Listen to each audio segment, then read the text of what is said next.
There's something very wrong with the 50th anniversary of the Cuban Missile Crisis. How could such a defining event of the modern age, aerial photography, televised addresses, ICBMs, split-second global consequences, the quintessential 20th century presidency, so suddenly have acquired, with nary a warning, all the trappings of antiquity? Last week, milestone looming, I asked a two-person research team at Fox News to locate surviving members of the Kennedy administration who might have played some role in the Cuban Missile Crisis. The researchers, highly skilled, came back with a list of 6 men and 1 woman. Thank you for trying, verbose. This recording will go away once the product has been purchased. The latter a White House secretary. The youngest, that 75, is already quite familiar to Fox News viewers, our ace military analyst, Lieutenant General Thomas McInerney, U.S. Air Force, RED, who flew escort reconnaissance missions over Cuba during the crisis. Another on the list, John William Peterson, now 81, stood watch on USS Vale, the destroyer that participated in the naval blockade of Cuba. Tens of thousands of fighting men sprang into action because of the Cuban Missile Crisis. The Soviets alone sent 40,000 men to Cuba, on 80 vessels, to unpack and thank you for trying, verbose. This recording will go away once the product has been purchased. Operationalize all the missiles and warheads. Thousands of uniformed Americans, apprised of the installation of Soviet missiles on an island 90 miles from U.S. soil, flew extra air drills, conducted naval maneuvers, loaded bombs, monitored radar, tracked Russian submarines, boarded jeeps at night, pulled double shifts, relocated their families, and otherwise coped with the ultimate modern nightmare, the prospect of imminent nuclear war. "We came damn close," said Dino A. Brugian, perhaps the last surviving veteran of the high-stakes meetings on the crisis in the Kennedy White House. Now 90, Brugian served in October 1962 as a thank you for trying, verbose. This recording will go away once the product has been purchased. Senior official at the National Photographic Interpretation Center, a branch of the Central Intelligence Agency. It was his boss, CIA official Arthur Lundahl, who led Kennedy's first briefing on the matter. Brugian's job back then included preparing the large reproductions of the aerial reconnaissance photographs that revealed the Soviet missiles, and their various supporting structures, arrayed in the Cuban jungle with absurd geometric orderliness. These are the iconic images of the crisis, those strangely placid black and white jungle shots, overlain with pointing lines and white signs that said, in serif early 60s font, inscrutable things like "Thank you for trying, verbose." This recording will go away once the product has been purchased. Missile erector and oxidizer tank trailers. These were the images that stunned the President and Bobby and McNamara and Rusk and the Joint Chiefs, and that helped them navigate the crisis. Brugian published his highly regarded memoir, Eyeball to Eyeball, The Inside Story of the Cuban Missile Crisis, in 1992. When I talked with him by phone, he sounded talkative and animated, fastidious about facts, eager to educate the younger man about the direness of the great event. As an aside, he mentioned having flown 66 bombing missions in World War II. Thank you for trying, verbose. This recording will go away once the product has been purchased. He was highly decorated before joining CIA in 1948 and served there until 1980.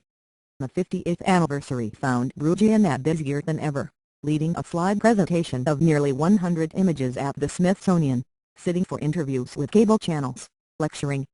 He even gave me his email address. Also on the list was Ralph Duncan, whom I tracked down in Barbados through his daughter in Wisconsin. Feisty and acerbic, a charmer at 89, Duncan was one of 9 men, alongside the likes of Arthur Schlesinger, Jr. and Lawrence F. O'Brien, who held the title of Thank You for Trying, verbose. This recording will go away once the product has been purchased. Special assistant to the President during Camelot, after Kennedy was cut down by an assassin's bullet, Duncan served 3 years, under LBJ, as U.S. Ambassador to Chile. He had first gotten to know Jack Kennedy during the latter's Senate days, through speechwriter Ted Sorensen. Initially, as Duncan once recalled, he was recruited to serve as Kennedy's spy on the Government Operations Committee. Once in the White House, Duncan moved into the empty West Wing office. Everyone else thought it was irreparably tainted, and refused to occupy it, that had formerly belonged to Sherman Adams, Thank you for trying verbose. This recording will go away once the product has been purchased. The disgraced chief of staff to President Eisenhower, Duncan, too, it seemed, was eager to recall the missile crisis, even as he acknowledged that he had had nothing to do with it, professionally. It was the most important event that occurred in the Kennedy administration, he told me. You had two guys, Kennedy and Soviet Premier Nikita Khrushchev, who were really politicians to the core. And whatever informed them, both wanted to avoid a nuclear war. Of the youthful president, Duncan said, I knew him well enough to know how his mind worked. Thank you for trying verbose. This recording will go away once the product has been purchased. And anybody who could have stood up to the Joint Chiefs of Staff, and all his civilian advisors in the cabinet, and the Congress, too, all of whom were advising him to do the wrong thing, gets very high marks from me. He, too, gave me his email address. Dan H. Fenn, also 89, still teaches at Harvard University. Fenn was serving on the faculty of the Harvard Business School when he was tapped, in 1961, to work as a staff recruiter at the White House. His place within the Kennedy orbit grew over time, such thank you for trying verbose. This recording will go away once the product has been purchased. That he was named, in 1972, as the first director of the John F. Kennedy Presidential Library. Fenn, like Duncan, will tell you up front he didn't work on the crisis, but he remembers well the tension that gripped Washington in the days leading up to the disclosure of the missiles on Cuba. People knew something big was happening, but not what exactly, and then deepened as the crisis unfolded. There were only 77 people in the entire Kennedy White House back then, he told me. I would see Kennedy all the time. Thank you for trying verbose. This recording will go away once the product has been purchased. Just walking in the hallway, people thought nothing of it if I exchanged a few thoughts with him. Like the others I contacted, Fenn has participated in numerous oral history programs, conducting lengthy recorded interviews with trained historians about his time in Camelot.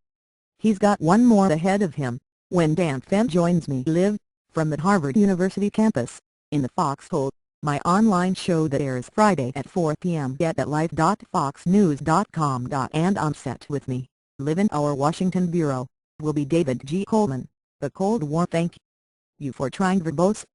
This recording will go away once the product has been purchased. Historian and professor at the University of Virginia's Miller Center, who's just published The 14th Day, JFK and the Aftermath of the Cuban Missile Crisis / The Secret Tapes, W. W. Norton & Company, 2012. The book examines how President Kennedy and the National Security Council confronted the vital questions that persisted even after the crisis had supposedly abated. On October 29, 1962, its 13th day. How to verify that both superpowers would faithfully execute the agreements they had negotiated to end the crisis, how to ensure their respective technicians would safely disassemble the weapons at the heart of the affair. Capable. Thank you for trying verbose. This recording will go away once the product has been purchased. Of destroying whole cities, these were among the issues policymakers wrestled with as the midterm elections of 1962 approached. For research, The 14th Day draws extensively on the 257 hours of recordings Kennedy made as president, including many previously unheard segments that Coleman was the first to transcribe. We'll play some of those new Kennedy tapes on the program. We've married the snatches of audio to transcripts you'll be able to read along with, while seeing photographs of the people doing the talking. You'll also be able to join our live Thank You for Trying verbose. This recording will go away once the product has been purchased. Chat and pose your own questions through your Twitter or Facebook account. It's all very high-tech, state-of-the-art stuff, the very essence of the modern age. James Rosen is Fox News chief Washington correspondent and author of The Strong Man, John Mitchell and the Secrets of Watergate.